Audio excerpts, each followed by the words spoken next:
The phone hits the marble floor and shatters. Marcus Okonkwo stares at the cracked screen still glowing with the video that's gone viral. 10 million views in 72 hours. The girl on that screen, 17 years old, mixed race, commanding a Seoul underground stage with a voice that sounds exactly like his, is about to destroy everything he's built. And she knows it.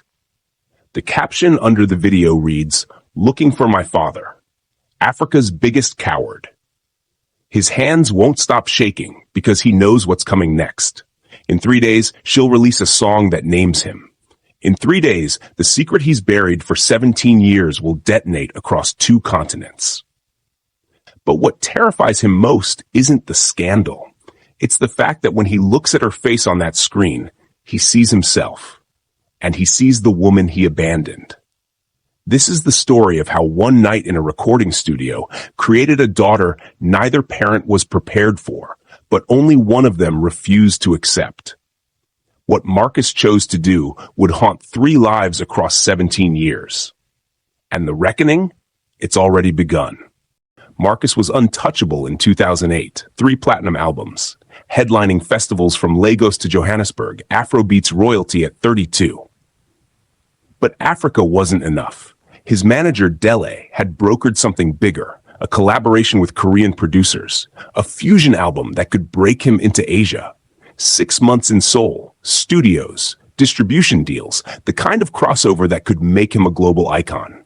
That's where he met Jeon Park, 29, session guitarist, producer.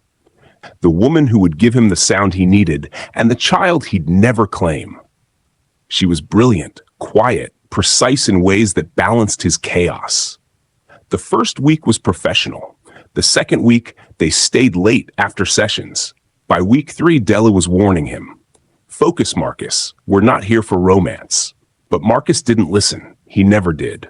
Track 5 was when it happened. 2 in the morning. Empty studio. Jeon played a riff that made his entire body respond. He kissed her against the mixing board. She kissed him back. And for 3 perfect months, while they created an album that would change his career, they created something else neither of them planned for.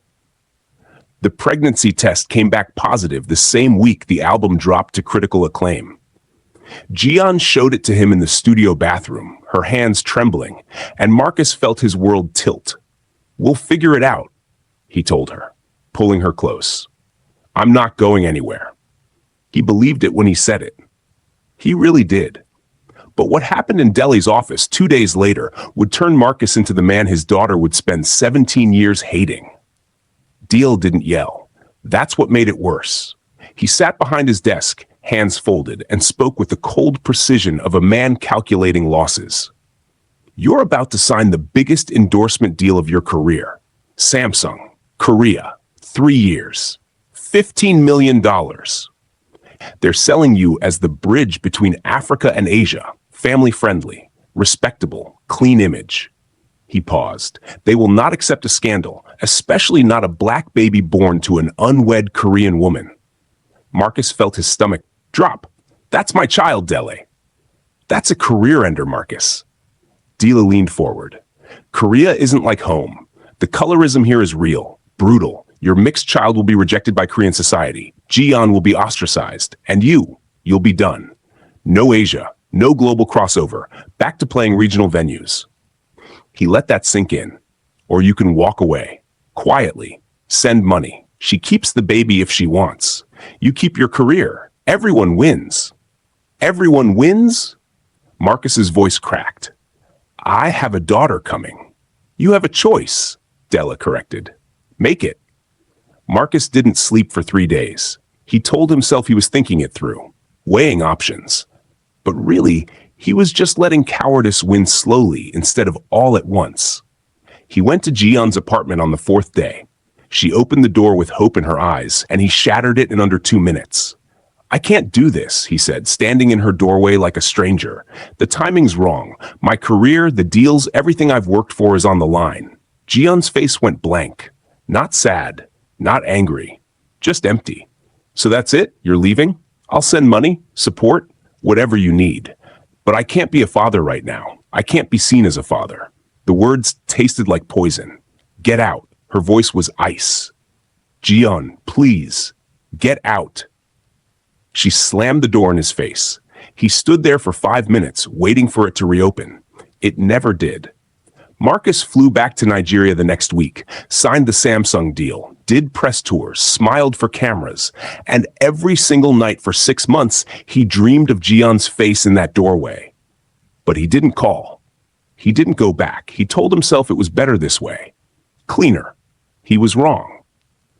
But before we see just how wrong he was, you need to understand what Jiyeon did next.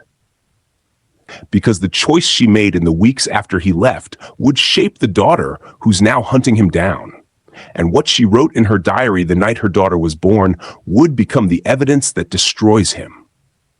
Jiyeon gave birth alone in Seoul on a January morning in 2009. 8 pounds. Healthy, beautiful. Skin the color of honey. Hair in thick dark curls. Eyes that would someday mirror Marcus's exactly. She named her Naomi. Half Korean. Half Nigerian. Fully hers. The hospital staff stared. Some whispered. One nurse asked, "Too loud? Where's the father?" Jiyeon held her daughter closer and didn't answer. Raising a mixed-race child in Korea was war. Naomi's preschool teachers asked if she was adopted. Other parents wouldn't let their children play with her. By age 7, Naomi was asking why she looked different, why she didn't have a father. Why people stared. Jiyeon did her best to shield her, but there are wounds you can't protect your child from when the world is doing the cutting. What saved Naomi was music. Jiyeon taught her guitar at 5, piano at 6. By 8, Naomi was writing her own songs. By 10, she was better than most professionals. By 12, she was teaching herself production software, staying up until 3 in the morning, creating beats that made her mother cry. Music was her language, her rebellion, her proof that she was more than what Korea said she was. On Naomi's 16th birthday, Jiyeon made a choice. She pulled out a box from the back of her closet. Inside were photos, letters, a DNA test she'd done when Naomi was 6 months old, and a diary entry from the night Naomi was born. "It's time you knew," Jiyeon said, her voice breaking. "Your father is Marcus Okonkwo, the singer, and he chose his career over you." Naomi sat on her bedroom floor, reading her mother's diary, and felt something crystallize inside her chest. Not sadness, not even anger yet, just clarity. Her father was famous, celebrated, rich, and he'd thrown her away like she was nothing. She looked up at her mother. "Does he know I exist?" "He knew before you were born." "And he never came back?" Jiyeon shook her head, tears streaming. "I'm so sorry, baby. I'm so sorry." But Naomi wasn't crying. She was calculating. She picked up her guitar. Then he's going to know exactly what he lost.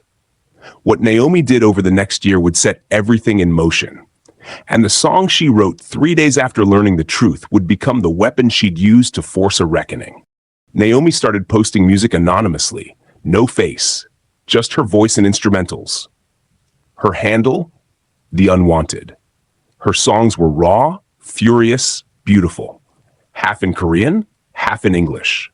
Blending Afrobeats rhythms with K-indie production. The sound of two heritages colliding. Within 6 months, she had 50,000 followers. Within a year, 500,000. Labels started reaching out. "Who are you?" they asked. "Show us your face." But Naomi wasn't ready. Not yet. She was waiting for the right moment. The right song. The one that would make it impossible for him to ignore her. She wrote it at 17, 3 in the morning, sitting on her bedroom floor with her mother asleep down the hall. The song was called Blood Debt, and every single line was a bullet aimed at Marcus Okonkwo. "You put your name on albums, but not on my birth certificate. You sold out arenas, but couldn't afford to be a father. You built a kingdom on beats stolen from the continent that made you, and you threw away the child who inherited both. I am the bridge you were too cowardly to cross. I am the consequence you can't delete, and I'm coming for everything you love." She recorded it in one take, posted it at midnight, and added one sentence to the caption: "This is for Marcus Okonkwo, my father, Africa's biggest coward. 3 days until I show my face. Let's see if you claim me then. The video went viral in hours, 10 million views, 20 million. News outlets picked it up. Mystery artist challenges Afrobeats legend. Daughter of Marcus Okonkwo speaks out? The speculation was everywhere. And in a luxury Lagos hotel, Marcus watched his world start to crumble. He called Delhi immediately. Fix this. Make it go away. Deal's voice was tight. It's too late for that. The DNA test is public record. She posted it. Your name is on it. You have 72 hours before she goes live with her face and her story. What do you want to do? Marcus paced his hotel room, phone shaking in his hand. Deny it. Say it's fake. Discredit her. She has your mother's eyes, Marcus. Everyone with a screen can see it. Denying it makes you look worse. Daly paused. Or you could get ahead of it. Acknowledge her. Apologize. Play the redemption angle. I can't. You know what this will do to my brand, my family. Marcus had married 3 years ago. 2 kids. A pristine public image. My wife doesn't even know. Then you'd better tell her before Naomi does. The line went dead. Marcus sat on the edge of his bed, head in his hands, and for the first time in 17 years, let himself really think about what he'd done. Not the business decision, not the career protection, the human cost. He'd created a child and abandoned her. He'd let her grow up fatherless in a country that rejected her. He'd chosen comfort over responsibility. And now, she was about to make him pay.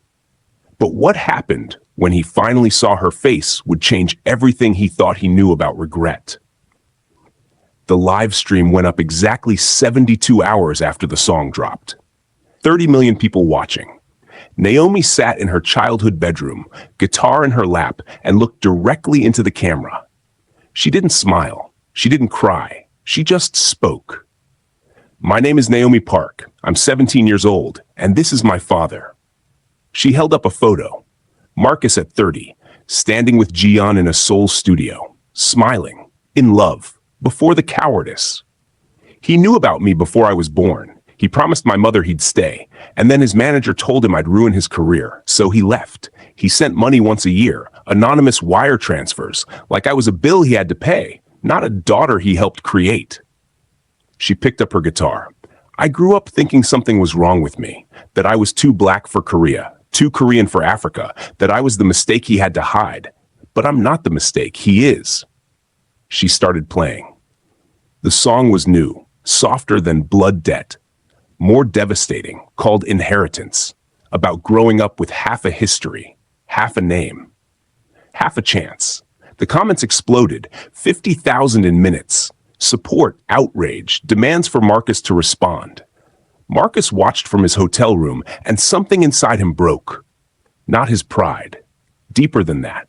He saw himself in her face, saw Jian in her eyes, saw 17 years of absence compressing into one unbearable moment, and he realized with nauseating clarity that he'd made the wrong choice. Not for his career, for his soul. He picked up his phone, dialed. Dele. Get me on a flight to Seoul, tonight. Marcus, think about this. I'm done thinking. Book the flight. 18 hours later, Marcus stood outside Jian's apartment building in Seoul, the same building he'd walked away from 17 years ago. His hands were shaking. His heart was hammering. He didn't have a plan, didn't have a speech. He just knew he had to see her, had to face what he'd done. He rang the buzzer. No answer. Rang again. The intercom crackled. Who is this? Jian's voice. Older, harder. It's Marcus. Silence. Long enough he thought she'd hung up. Then, apartment 4B.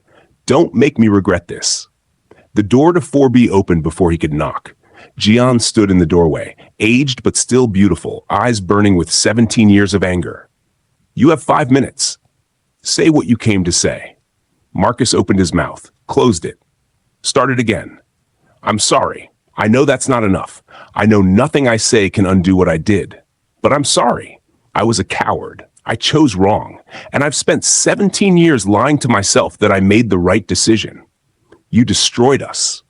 Jian's voice was shaking. Do you know what she went through? What I went through? Raising a mixed child alone in Korea? The discrimination, the isolation, the way people looked at her like she was a mistake? I know. I saw the live stream. I saw. His voice broke. I saw her face. And I saw what I threw away. You don't get to cry, Marcus. You don't get to show up 17 years late and play the victim. She stepped closer. She doesn't need you. She's stronger than you'll ever be. She built herself from nothing. So if you came here for forgiveness, you can leave. I came to meet her. Marcus met her eyes. Please, I'm not asking you to forgive me. I'm asking you to let me try to be what I should have been. You think she wants to meet you? After everything? Jian laughed bitterly. She hates you, Marcus. She wrote a song about how much she hates you. I know. I heard it. I deserve it. He took a breath. But I'm here, and I'm not leaving until she decides what happens next. Not you. Not me. Her. Jian stared at him for a long moment. Then she opened the door wider. She's in her room, recording. If she throws you out, I won't stop her. Marcus walked inside, and the apartment smelled like music and jasmine tea and 17 years of missed moments. He followed Jian down the hallway. She knocked on a door covered in song lyrics and concert posters. Naomi, you have a visitor.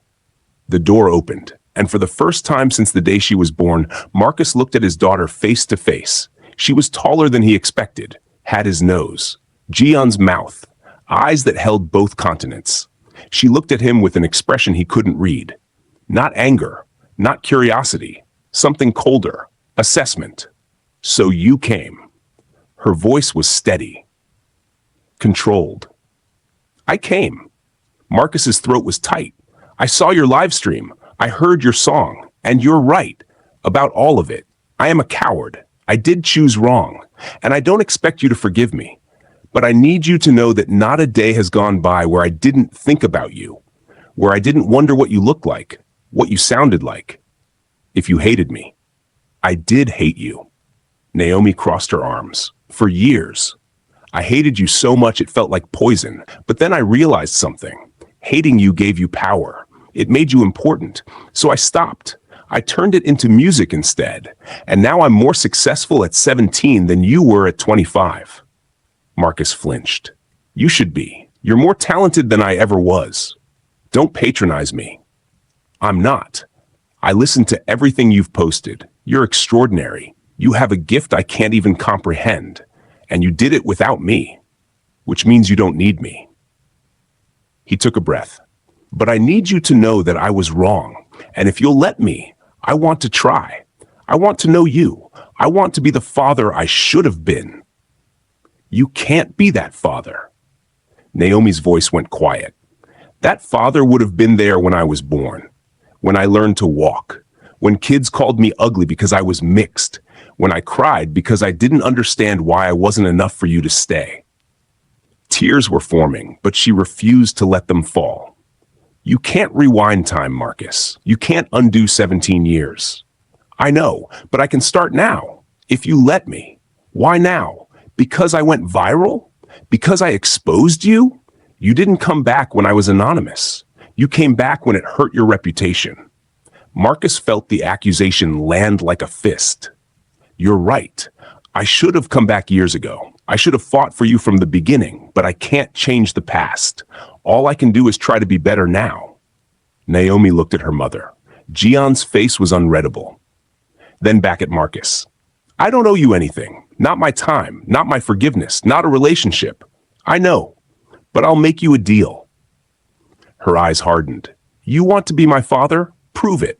Not with money. Not with apologies, with action. You're going to go public. Tell the world exactly what you did. Take full responsibility. Lose whatever endorsements you lose. Face whatever consequences come. And then, maybe, we'll see if you're serious.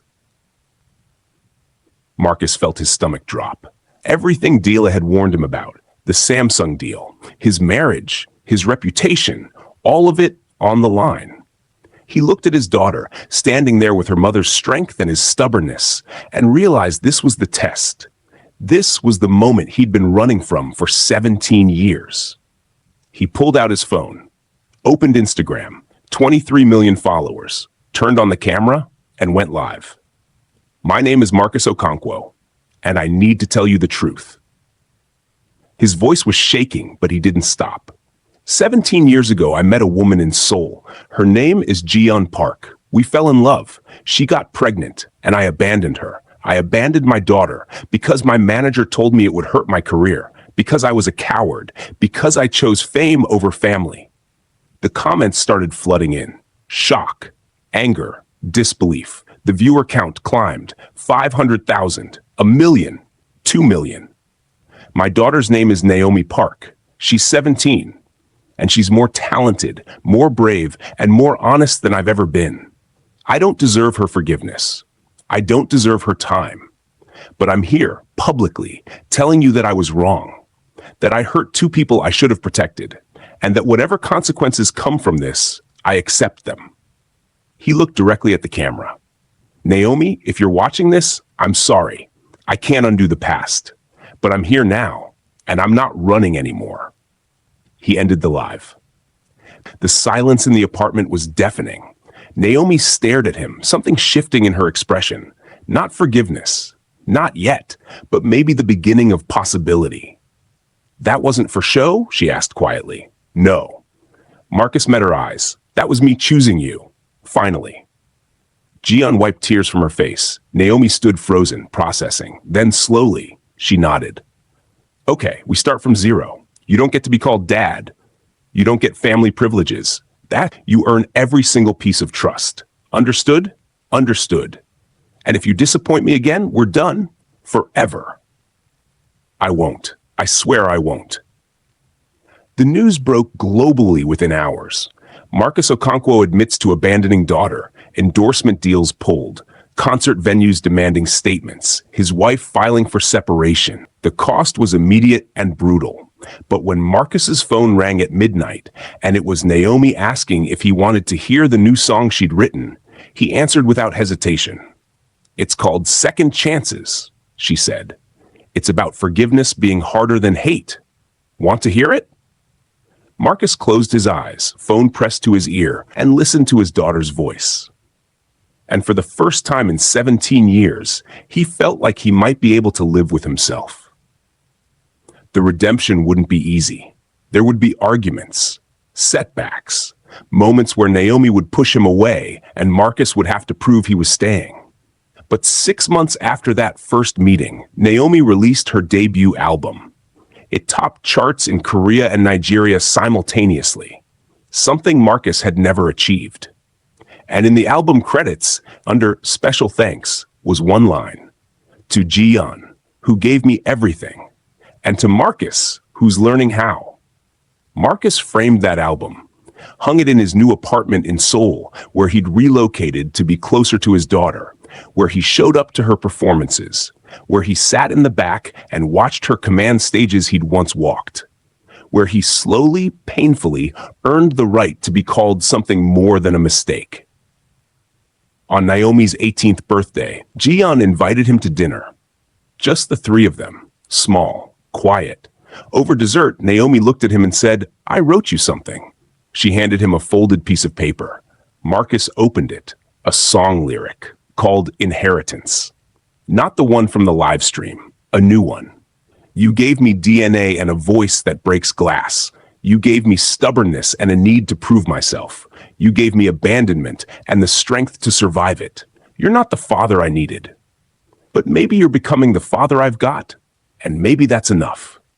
Marcus read it 3 times, tears streaming down his face. Can I keep this?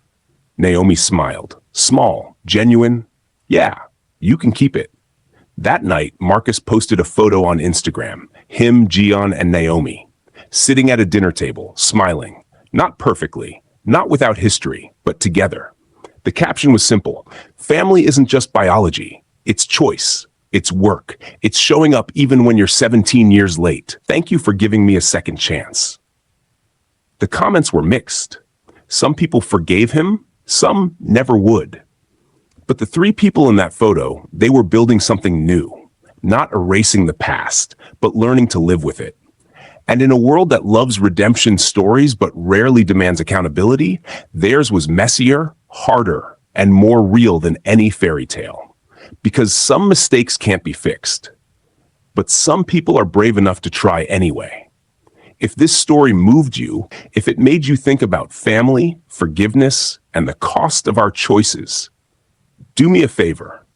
Drop a comment below telling me what you would have done in Marcus's position. Would you have stayed? Would you have left? And if you were Naomi, could you have forgiven him? Hit that subscribe button because next week we're diving into another story about the love, drama, power, and betrayal that nobody talks about. And smash that like button if you believe second chances are possible, even when they shouldn't be.